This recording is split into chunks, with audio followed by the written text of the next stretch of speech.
This is Radio Metropolis.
Welcome to the Shadow Radio Podcast here on Radio Metropolis. This syndicated episode of The Shadow was taped earlier in the summer and was not part of the second season that just wrapped, nor was it part of the third season that was about to start, although it was heard on all of the Shadow radio stations in September of 1939, just 1 week before the third season began. This is a very dark episode, another dark episode, as one man's hatred of another man, whom he believes stole his woman, becomes a torturous reality for the second man in a most hideous death ever planned. This is Conversation with Death. Again, death is in the title lately with our shows here, with our episodes. This is from September 17th, 1939, the syndicated episode of The Shadow, here on Radio Metropolis.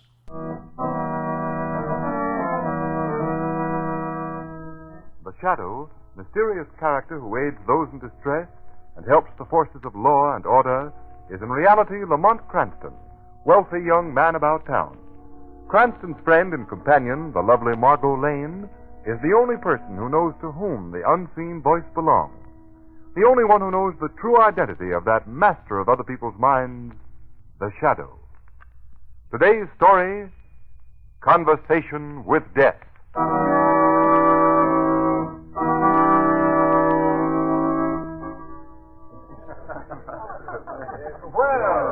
the fair seems to be a popular place tonight. Aren't you folks dancing at all?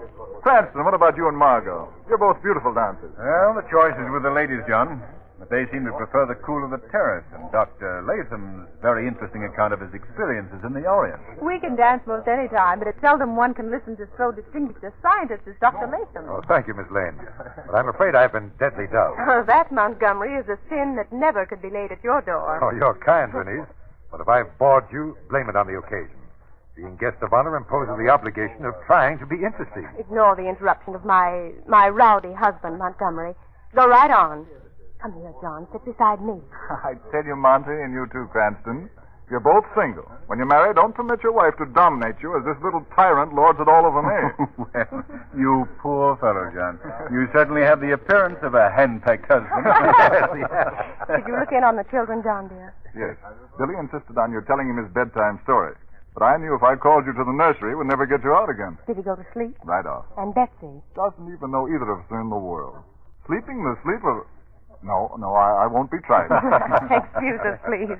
Now the most vital part of the Porter household is taken care of. Sorry, go on, Montgomery. You were telling us about the Orient. Please. I've monopolized the conversation. But you know I never tire hearing about the Orient. Yes, I know. I remember I once held the Orient out as a bait to induce you to run off with me. Yes, DJ, before John. Bernice traded that trip to the Orient for a trip to Hoboken. That's where we were married. Oh, really? 10 years ago. 10 years. I've covered a lot of ground in that time. Geographically and professionally. Yes, and I have you two to thank for that. Well, do you mean, Doctor, that John and Bernice share honors for your travels and your successes? I'd say Bernice does. At least she started the chain of circumstances. But she hadn't turned me down in favor of John, I shouldn't have run off to the Orient and buried myself in science. Why, Renee, you've held out a romance on me. I never suspected there was ever anyone but John. Well, I must say, Montgomery was a swell rival. No trouble at all. He went out on the first punch. It's a good man who knows when he's beaten, eh, Latham? Oh, I don't know that it was a tribute to my common sense, Mr. Cranston. I rather suspect it was the result of a flaw in my character. You see, I'm not a fighter. I'm a brooder. Oh, that's bad. Beware the brooder. More deadly than the fire that brightly burns and quickly dies is the brooder's smoldering fury which from little things arise. Remember? Hey, I resent the implication that Bernice is a little thing. She's certainly the biggest thing in my life. Ah, what changes time can bring. John and Bernice, this beautiful home, two lovely children. Well, it all makes me feel so terribly old. Yeah, it does seem as if John and Bernice have found the true success formula. Yes, John, you must give me the formula. If you have a minute, I should like to talk over old times with you before I leave. Yeah. I'm sure the others will excuse us. Why, of course. Oh, John, take Montgomery to the library, and I'll have the butler bring you something to drink. Margot, you and Lamont will dance, I suppose? Yes, Bernice, if I can speak for Margot. Of course you can, Lamont. I was beginning to think I'd lost that fatal fascination. Well, come along then, Montgomery. I've been looking forward to a little gabfest with you. If I may be permitted the role of a fond parent, I'll accompany you as far as the nursery. Always the doting mother. See you later, Margot. Yes. Right? Well, Lamont, why so pensive? I'm thinking, Margot, of that little jingle you recited.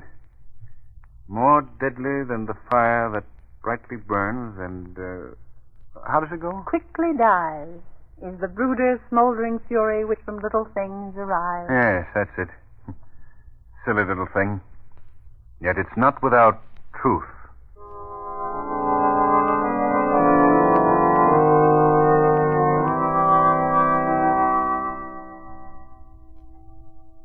Oh, don't bother pouring, Jensen. We'll serve ourselves. Yes, sir. Is that all, Mr. Porter? Yes, Jensen, that's all. Thank you, sir. Well, John, long time since we've had a drink and a cigar together. Yes, Monty. As I recall, we weren't on such friendly terms the last time, were we? Oh, I suppose I acted a jealous fool when I learned that you and Bernice were going to be married. But you know, John, youth and love is a more violent combination than whiskey and gasoline. Well, a well-turned phrase, that. Drink? Eh? Oh, thanks. You don't seem any the worse for your great disappointment. You've done well. I suppose you're one of our most successful modern scientists. Professionally, I've done all right, I suppose. But my personal life drags far behind, John. I've been hearing a lot about your progress. Bernice keeps me posted. She reads everything printed about you. Does she, John? Does she really? I think she told me at last count 27 formulae bear your name. 28, to be exact. 28? Yes, she wouldn't know about the last. It's still a secret. In fact, it will remain a secret. Oh, but enough of shop talk. Hey, it's not fair to arouse my curiosity about something I'm never to know. Well, oddly enough, it'll be no secret to you, John. I'm going to tell you all about it. Well, I feel honored to be thus singled out. Yes. Singled out. How right you are. John, you're familiar with the potion scene from Romeo and Juliet, I suppose? Hmm? Oh, yes. Juliet takes a potion to make people think she's dead so she won't have to marry a man selected by her family. Is that what you mean? Correct. That potion was simply a dramatic device born in the mind of a playwright. But what men conceive, men contrive. You don't mean to tell me you've actually invented such a drug? Yes, John, I have. Good Lord. I have developed a drug that will bring about the physical characteristics of death. It can suspend all organic action, yet the brain will function though death seems apparent. Well, hold on a minute, Monty. At the risk of appearing stupid, do you mean that a person receiving a dose of this drug could be pronounced dead by a competent physician? Pronounced dead and buried. Yet he would be aware of everything that was going on about him? Fully aware and totally incapable of helping himself. Well, that's horrible. The most horrible thing imaginable. What sent you on a quest for a drug like that? Hate? Hate? Yes. Strange that such an unworthy emotion should be the motivation for a great scientific discovery, eh? I'm afraid I don't follow you. Oh, it's quite simple, John. I said before that I was a brooder. But you were joking. No. I'm not the sort of coward who is afraid to face himself. I am a brooder. You're not, so you can hardly appreciate what that means. But, Now, perhaps I can explain. You've no doubt had a physical injury, a sprained arm, a painful cut. Yes. Well, you can well imagine how you'd suffer if there was no balm, no medicine to relieve that pain. How would it be if it were to go on and on? Yes, I can well imagine. A brooder suffers such pain, but the wound is in the soul. There is no cure except the balm of vengeance. A hate satisfied. Do you mean to tell me that you hate somebody with such an awful intensity? Yes, I do. Oh, you surprise me, Monty. I never suspected you were capable of such a hatred. Why, it surprises me more that you voice it. Well, why not voice it?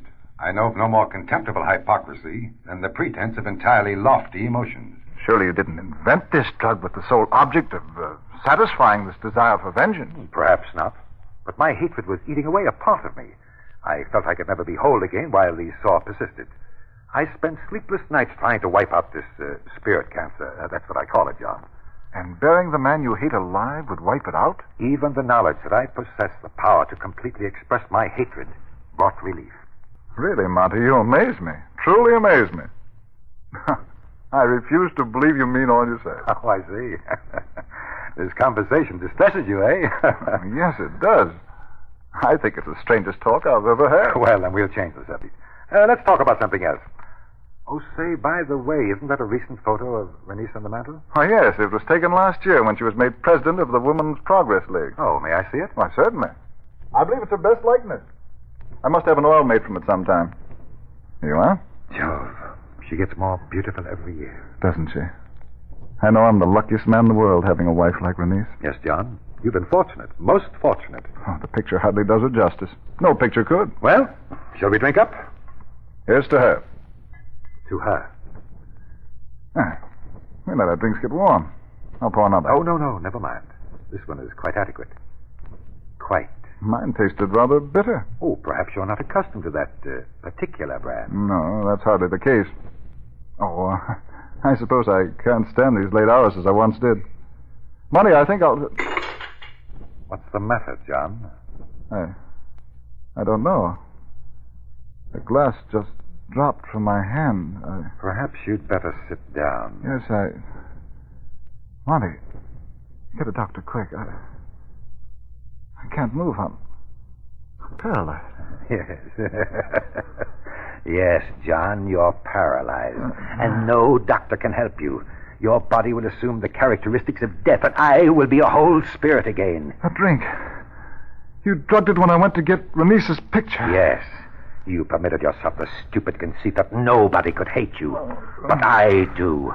I've hated you with an intensity that threatened to consume me ever since the day you married Renice. You're mad, Montgomery. No sane man could do this. I'm free. Free for the first moment in years. My 28th formula will destroy you, John Porter, and I'll have nothing to hate anymore. For Renice's sake, Montgomery. She loves me.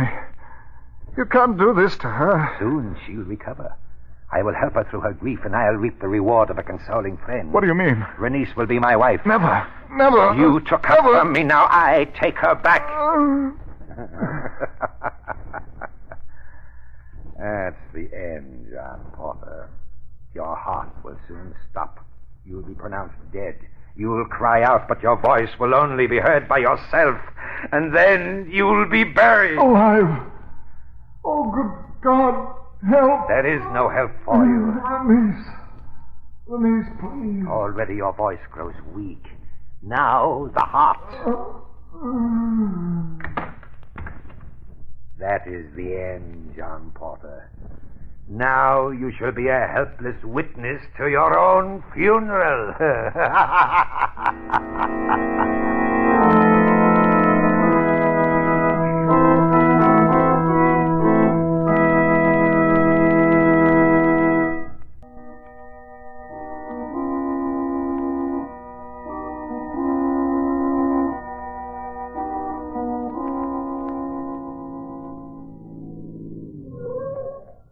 Isn't that Latham's car in the Porter driveway, Lamont? Well, yes, it is, Margot. And there's still a light in the room where John's coffin is. We'll have to wait here until it's turned off. What time is it? It's near midnight. Then we shouldn't have to wait long. You had no luck with the medical examiner, did you? Very little. I told him I couldn't bring myself to believe that John Porter died of natural causes. I had nothing to offer him in the way of proof to the contrary, so, of course, he couldn't hold up the burial simply on vague suspicion. But he did assure me he'd see that John's body is not embalmed. Why do you believe that John may be the victim of foul play? Well, Margot, I'm working entirely on hunch. Montgomery Latham was in love with Renice Porter, and still is, if I'm any judge. Oh, that's silly of me not to have thought of that. Of course, he shows it in every glance. Well, there you have a possible motive for John's death. Latham might conceivably want him out of the way. Of course, but how do you suppose he did it? I'm only thinking of possibilities now, remember. But I once put a painfully wounded dog out of his misery in just the way John Porter might have been killed. How, Lamont? By hypnosis. You mean that it's possible to kill a man by hypnosis? Quite possible. It's a branch of hypnotic science I learned in the Orient. Oh, yes. Latham spent many years in the Orient. You think he might have learned the science? That's a possibility I can't overlook, Margot. But if that's the case, what can you do about it? If hypnosis stilled John Porter's heart, then it's possible hypnosis can start it again. In any case, I'm going to make the effort. Look. Look, Lamont. The light's just gone out. Yes. Come on, Margot. We've got another card to play in this frightful game.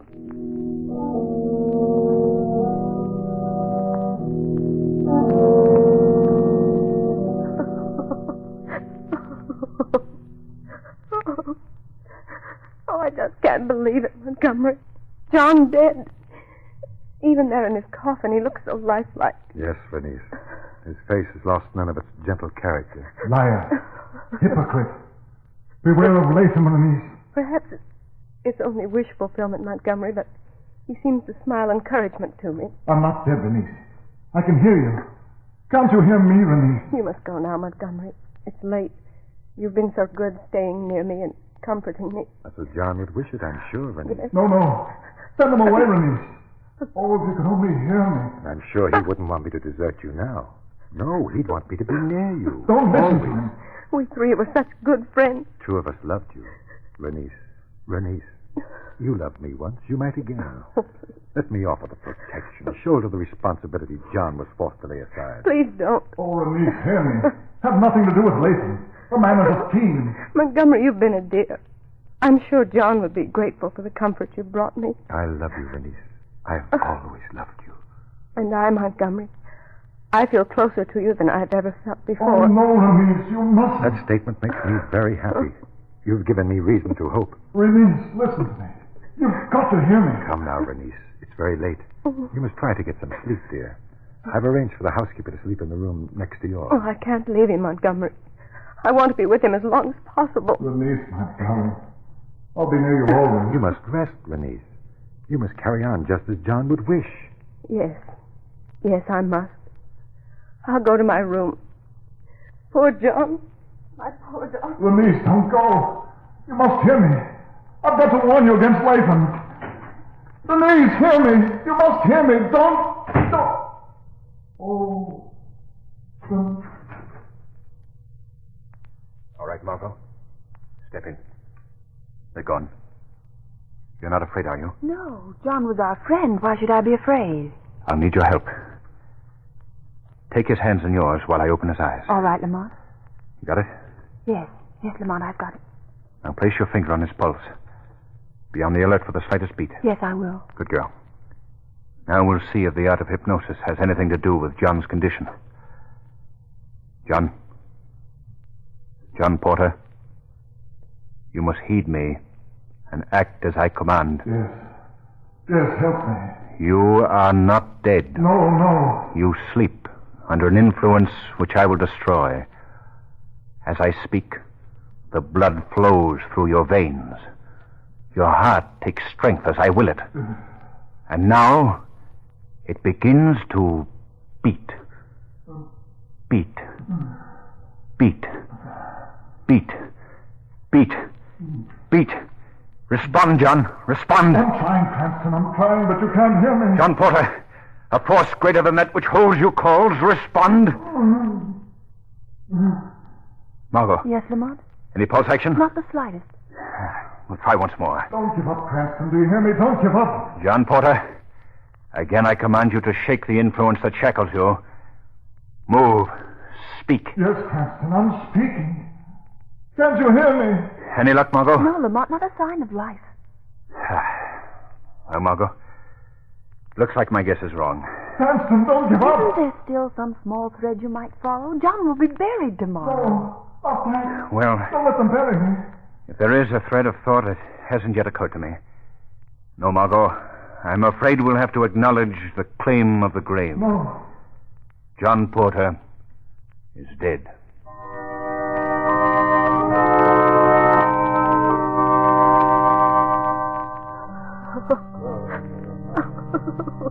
Into your hands, Almighty Father, we commend the soul of John Porter. Have mercy on him and succor his grieving widow.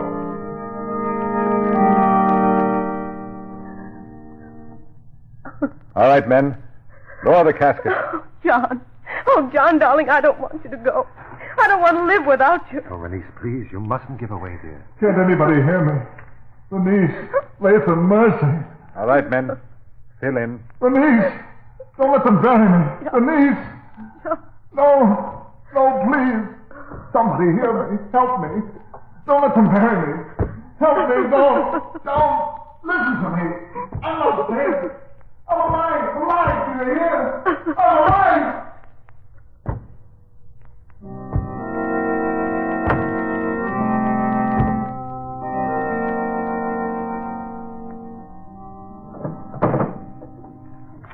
Lamont, just what do you expect to find in Latham's personal effect? And why have you set today, the day of John's burial, as your deadline? Call it a hunch if you will, Margot.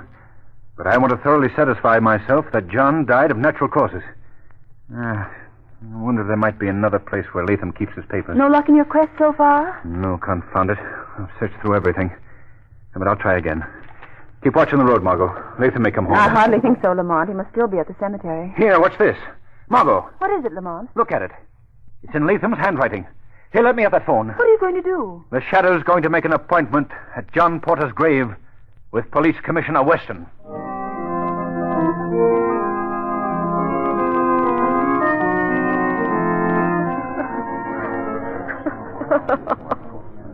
Come along, Renice. There's no use standing here staring at John's grave. We must go home. There is no home now. Mrs. Porter, may I offer my deepest condolences? Thank you, Reverend Houston. God bless. Why, what does this mean? Who are these men that drive so fast into a cemetery? Why, it's the police. Police? Come along, Renice. You mustn't be exposed to more excitement. Montgomery, wait. Hold on, everybody. What does Hold this on. mean? Don't anybody leave here. Commissioner Weston. What is the meaning of all this? I don't know, mister, but I expect I will in a minute. Shadow. Is the Shadow here? Yes, Commissioner. The Shadow is here. Shadow? In the shadows. All right, then. Now, what's this all about? You phoned me to be Just here. a minute, Commissioner. You men there, start digging as fast as you possibly can. Bring John Porter's casket up and rip the cover off. Hurry. Go ahead, men. Do as he says. Renice, are you going to permit John's grave to be desecrated? What's the matter? What Commissioner, is all this? have your men keep an eye on Latham. He may try to escape. Me escape? What does this mean? It means that your fiendish plot to murder your friend is exposed, Latham. Murder? Oh, this is ridiculous. Commissioner Weston, look behind you. Back of that monument. Bring over here. That's it. I've placed an envelope and a small bottle there for you. Montgomery, who is this that accuses you of killing John? Some lunatic, I suppose, making a wild and stupid guess. The Shadow doesn't guess, Latham. The Shadow knows. Find them, Commissioner? This what you mean? Yes. That envelope contains a document describing a drug that Latham gave John Porter. What? Why, this is preposterous. You can't deny it, Latham. You wrote the document yourself. It's in your handwriting. Renice, don't listen. The man is mad. Go away. Don't touch me. What's in the bottle, Shadow? That's the antidote. If we hurry, it may save John Porter's life. Save his life. Oh, hurry. Please hurry. All right. Heist it up. Quick. Don't let Latham escape. Grab him, Commissioner. Here. Don't try anything like that. I wasn't trying to get away. I simply wanted to... Well, we won't take any chances. Strap the bracelets on him, Horton. Take him away. Okay, sir. The casket's up. Rip it open, quick.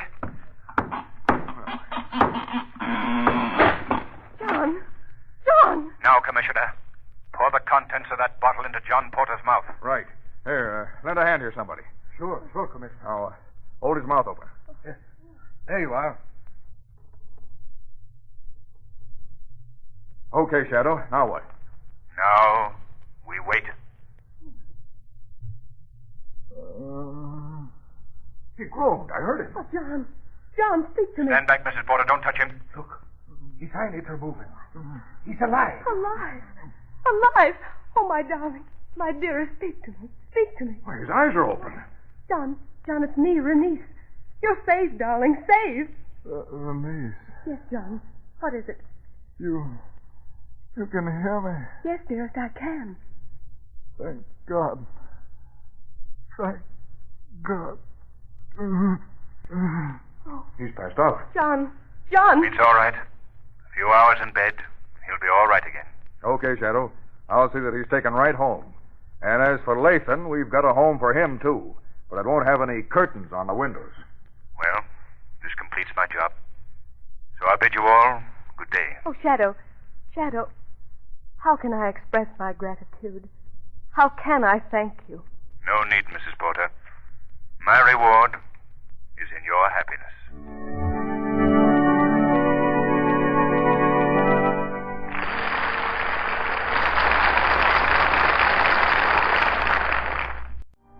Today's program is based on a story copyrighted by the Shadow magazine. All the characters and all the places named are fictitious. Any similarity to persons living or dead is purely coincidental. The Shadow magazine is now on sale at your local newsstand.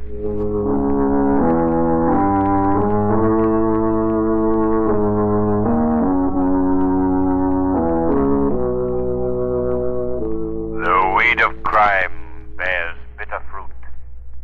Crime does not pay. The Shadow knows.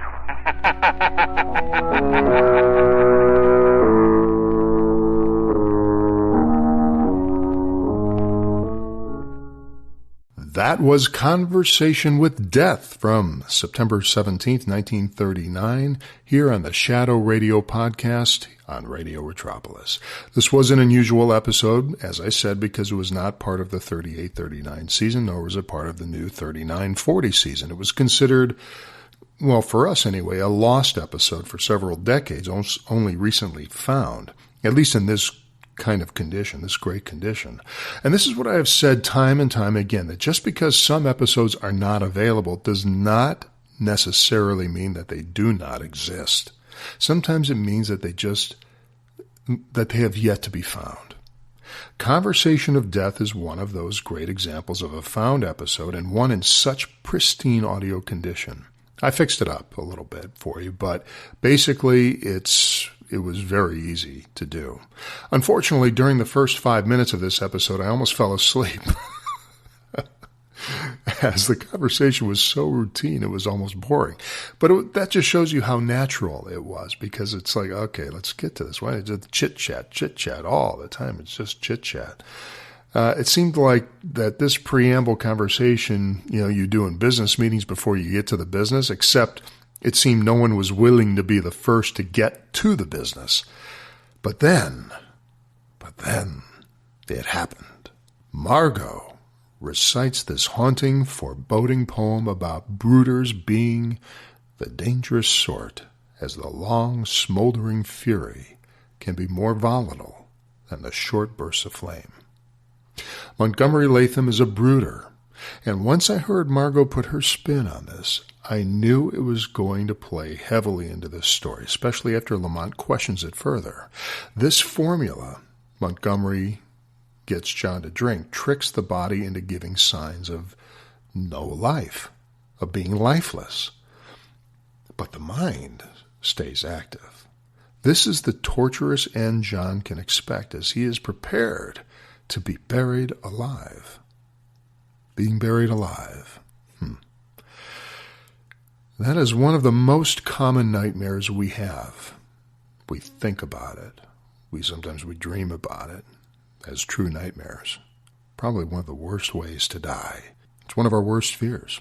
And we are fortunate we live in a much more civilized age and a more civilized country, where these horrendous means of death are no longer commonplace.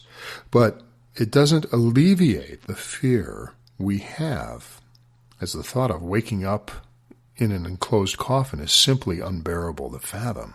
The act of burying someone alive was a common execution method. I don't know if you knew that or not. There were two methods used. and one was far worse than the other. The first is that you were deprived of oxygen, and the second, which is far worse, is that you weren't. In the case of an enclosed coffin with no oxygen, death will occur within the first 2 hours, maximum. It won't be pleasant, but it will be done. Besides, you'll pass out before you die. The other, in which you have access to oxygen, is more horrific because you can last for days, being fully aware that you are buried alive, unable to move in the darkness. The second method, this method, was used most famously on Vestal virgins who violated the oath of celibacy. This method of execution was used by the Chinese and even in Europe, mostly between the years of 1200 and 1500 A.D. And I thought this was an extremely well-done episode, full of tension and suspense, beautifully acted, beautifully. When it was originally released, it was done so, as I said, as a syndicated episode, meaning that it was sent to individual stations that normally ran The Shadow, but instead of it being a network feed, it was sent individually. So certain stations had the option not to run it if they didn't want to. Of course, I can't imagine many chose that option. So, although this is a show that aired first in the new season, it is not the first show in the new season. And because of that, I also have to correct myself here from what I thought to be true in the last episode. I'm on this journey with you as we're doing this, by the way. So when I'm listening to these episodes, I'm listening to them along with you and making my comments about them. So when production notes tell me we're at the end of a season, I take that as being literal. And when other production notes tell me that this episode is the beginning of a season, I take that literally.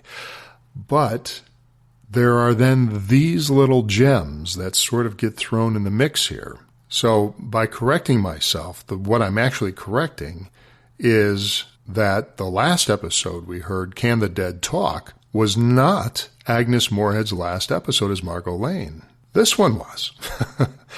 Certain production logs listed the 3940 season as having both Agnes Moorehead and Marjorie Anderson playing Margot Lane, and I was beating my brains trying to figure out why that was, because I could not find an episode in the 3940 season in the production notes that featured Agnes Moorehead. It all had Marjorie Anderson, with the exception of one episode that came later on because Marjorie Anderson was ill.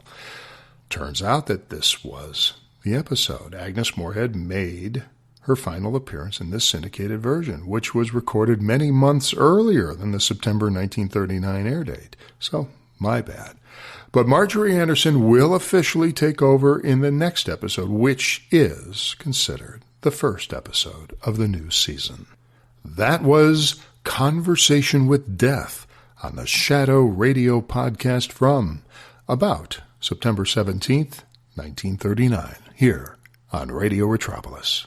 This is Radio Retropolis.